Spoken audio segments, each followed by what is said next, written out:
We are here today because we have an election coming up, as you know, on November the 6th, for governor and lieutenant governor. Today, we have a sister running for lieutenant governor who we could be very proud of. All right.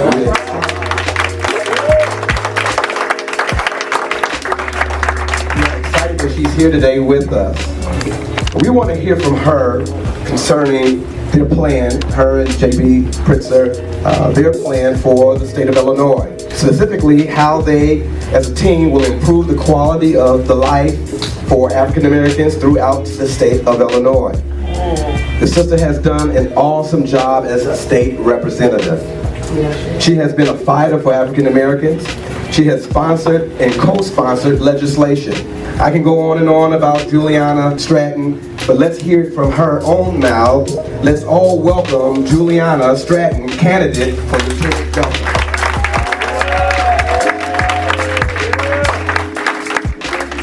Pastor Harris, and good afternoon, everyone. Pastor Johnson, thank you for your leadership into the Black Chamber of Commerce. I am just truly honored to be here, and I appreciate all of you taking some of your time to be here. There were so many that I have known before and have met on the campaign trail or otherwise, but so many new faces, and I truly am honored to meet all of you and hope to continue to get to know you and work alongside of you. I am Juliana Stratton, and I'm thrilled to be on the ticket running for Lieutenant Governor with J.B. Pritzker. And like J.B., I've been serving the public and solving problems and fighting for what's right for my entire career. For over 20 years, I had my own small business, so I'm in tune with some of the issues that the Black Chamber of Commerce deals with, but I've had my own small business primarily working to create a more fair workplace. And now, as state representative of the 5th District, which is wholly located within the city of Chicago, I fight hard for my constituents every single day, hoping to make them proud. But this journey for me really started in 2015, when I was sitting at home and I was watching the news, and there was a story about my state representative at the time, who had aligned himself with this governor in some ways that were completely unacceptable to me.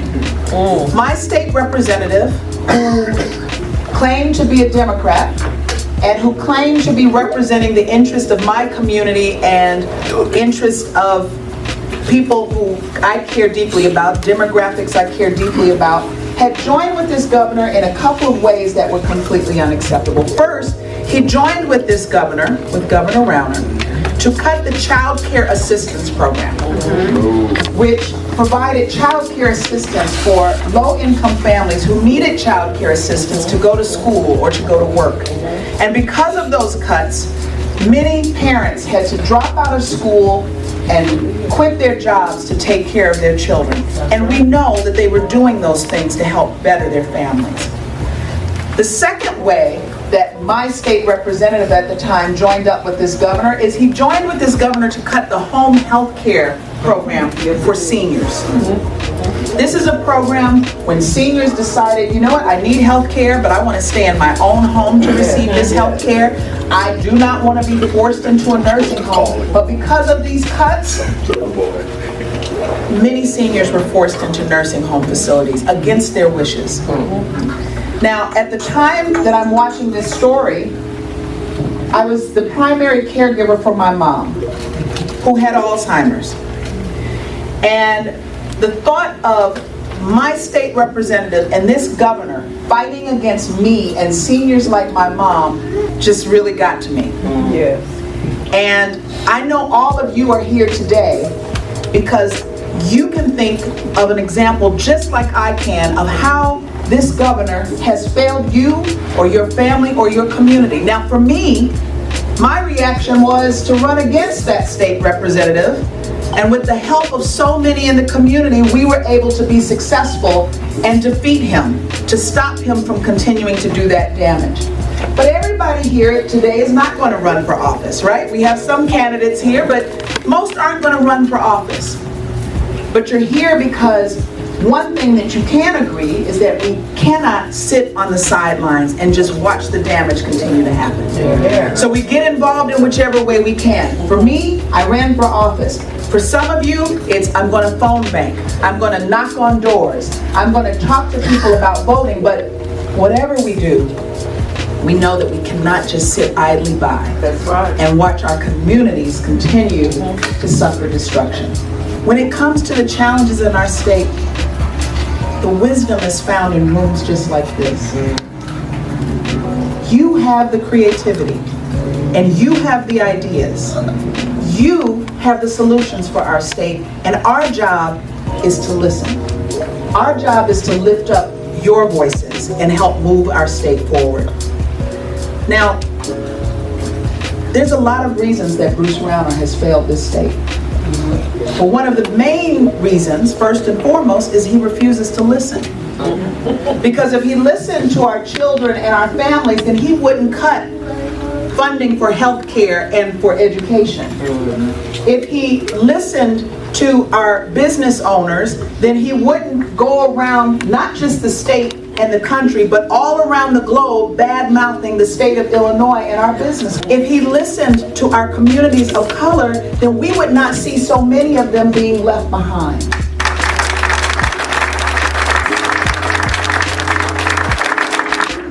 And deserve a governor who listens to the wisdom that is found in this state.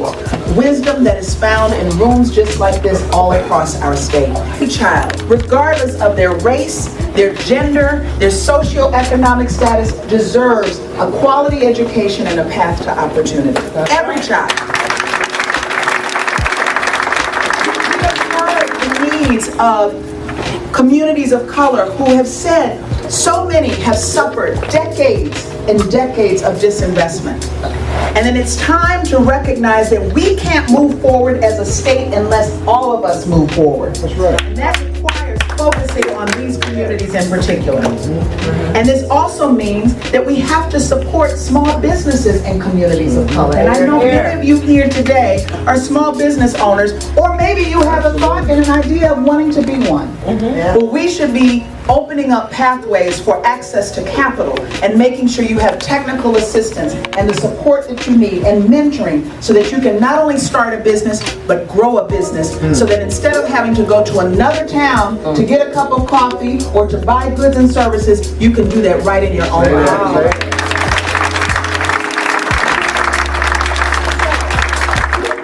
I wake up every single day excited about the fact that I get to play a role in helping to defeat this failed governor. I do. I get excited because of the damage that I know that he has caused. Wow. Yes. But this election is not just about defeating Bruce Rauner. It is about who we are. It is about who we are as Democrats. It is about what we value. It is about the things that we are willing to fight for. It is about what we care about. And do you know what we care about? We care about people. Talk about it. We care about people, right? We care about one another. That's right. We care about every child having an opportunity and being safe and being able to grow and be on a path to opportunity. We care about our seniors. We care about our veterans. We care about our workers. We care about women in this climate of what we just saw over the last 2 weeks. Right? Shameful. We care about people. This election is about that. It's about who we are and the values that we want to uphold in this state. And if we all do our part and do what we need to do and knock on doors, get out the vote. Early voting has already started. The additional sites will be open October 22nd.